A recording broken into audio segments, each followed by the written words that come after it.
Hello all of you.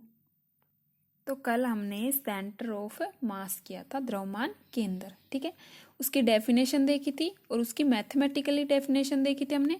सबको समझ आ गया होगा कि सेंटर ऑफ मास क्या होता है। अब नेक्स्ट हम करेंगे कि position of centre of mass, जो द्रव्यमान केंद्र की स्थिति क्या है। पहले हम 2 पार्टिकल्स के लिए देखेंगे, फिर जो बहुत सारे पार्टिकल हैं उनके लिए देखेंगे।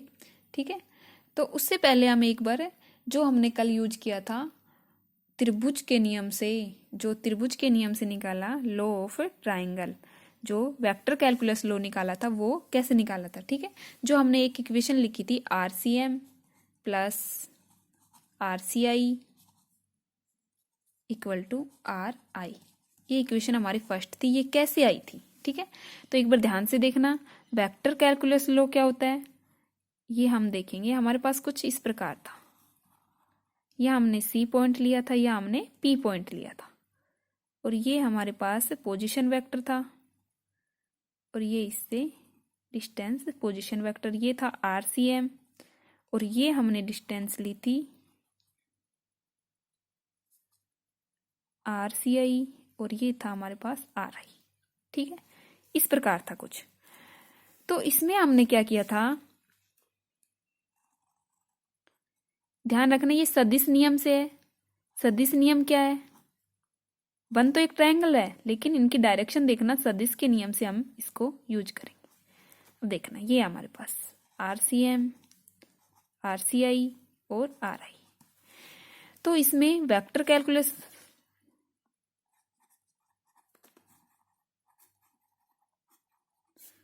वेक्टर कैलकुलस रूल लगाएंगे। वो क्या होता है, ध्यान से देखना। ये वेक्टर की साइन है, जो हमारा वेक्टर की डायरेक्शन को शो कर रहा है। ठीक है, तो वेक्टर हमेशा डायरेक्शन को शो करता है। वेक्टर जो हमने पीछे पढ़ा था, बहुत सा जगह यूज भी कर लिया वेक्टर कैलकुलस, जो हमने फर्स्ट यूनिट में पढ़ा था, स्केलर और वेक्टर फील्ड। ठीक है, तो स्केलर फील्ड के लिए हमने, ये हमारा वेक्टर फील्ड है क्योंकि इसमें डायरेक्शन शो कर रहा है। ठीक है, तो ये वेक्टर है, सारे वेक्टर है। इसमें वेक्टर का योग कैसे करते हैं, तो इसमें एक ट्रायंगल बन रहा है। तो वेक्टर रूल से ध्यान रखना, ये इसका हेड पार्ट है। जिसको समझ आ रहा है, समझ में आ चुका, ये कर चुके, तो वो ठीक है। जिसको नहीं आया वो देख लो। ठीक है, इसको हम बोलते हैं टेल।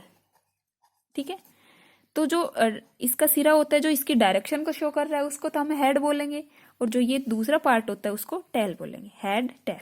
ठीक है, तो वेक्टर कैलकुलस रूल क्या होता है, हेड प्लस टेल। जो एक बार फॉर्मूला देख लो थोड़ा सा, head plus tail equal to tail to head. ठीक है, इसको समझो ये क्या है। इसको समझेंगे तो हमें, हमारा ध्यान रखना, ये इसकी टेल है, ये इसका हेड है। हेड, ये इक्वेशन हमने ली, हेड, हेड क्या है, RCM लिया हमने, इसका हेड। अब इस हेड से टेल जुड़ी हो, किसकी जुड़ी है, हेड से टेल इसकी जुड़ी है, तो हेड प्लस टेल। ध्यान रखना, ये फॉर्मूला समझ लो तुम एक तरीके से, हेड, इसका हेड और इसकी टेल, मतलब इसकी टेल जुड़ी है इससे, equal to tail to head, tail to head, मतलब ये इसकी टेल से इसके हेड से जुड़ा हुआ है।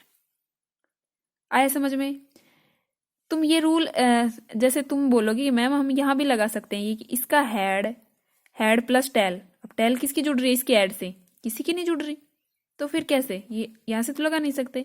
अब ध्यान रखना, इसका हेड जुड़ रहा है, इससे टेल कौन से पार्ट की जुड़ रही है, इसकी जुड़ रही है, इसके हेड से, प्लस टेल किसकी जुड़ रही है, इसकी। तो RCM plus RCI equal to tail to head. Tail to head में क्या आएगा, टेल टू हेड, इसकी टेल इससे टू हेड, तो ये किसकी है, RI की।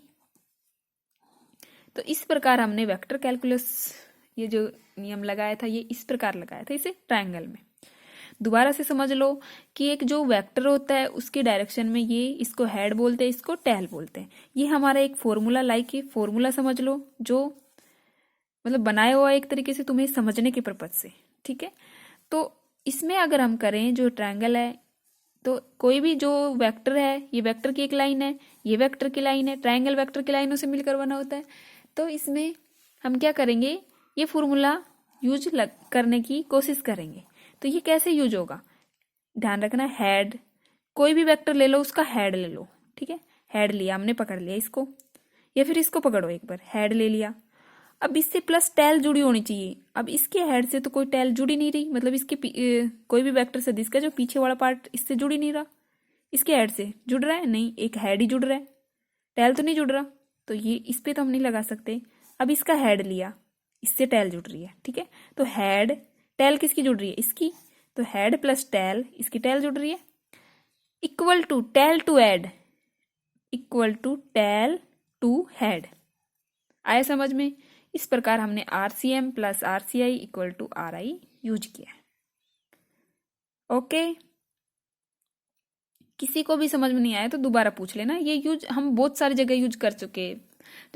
जो सेकंड पेपर था हमारे इलेक्ट्रोमैग्नेटिज्म, उसमें तो सारी जो यही रूल नहीं लगाया। मैंने तो ये बोला था कि तुमने 12th में पढ़ा होगा, समझाया नहीं। फिर भी अगर किसी को समझ में नहीं आई, अब भी नहीं आया हो, तो एक बार दोबारा से पूछना, मैं आपको किसी और तरीके से समझाने की कोशिश करूंगी, ठीक है। ओके, तो कल हम करेंगे position of centre of mass.